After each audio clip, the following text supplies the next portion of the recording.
Terima kasih Anda masih menyimak VT-VT saya dalam rangkaian Pesta Budaya Tabuik Pariaman. Hari ke-7 pelaksanaan Pesta Budaya Tabuik Pariaman di tahun 2025.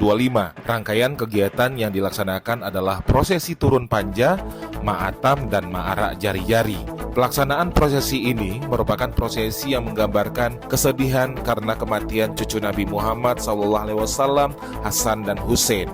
Pada prosesi ma'arak jari-jari, para anak Tabuik Pasa maupun Subarang membuat semacam duplikat jari-jari yang ditempatkan dalam sebuah panja yang kemudian diarak di sekitar kawasan kota Pariaman. Kemudian dilanjutkan dengan prosesi maradai atau meminta sumbangan kepada masyarakat. Ritual maradai ini memiliki makna bahwa kegiatan pesta budaya Tabuik perlu melibatkan masyarakat luas untuk memberikan sumbangan sebagai bentuk partisipasi masyarakat. Setelah melaksanakan ritual ma'arak jari-jari, kedua kubu Tabuik melanjutkan prosesi Basalisya. Saat Basalisya tersebut, biasanya kedua kubu saling menyerang dan melemparkan gendang tasa sehingga terjadi bentrokan. Basalisya diibaratkan perkelahian atau perselisihan simbolis antara dua kelompok, Tabuik Pasa dan Tabuik Subarang. Perkelahian atau perselisihan ini hanya bersifat simbolis.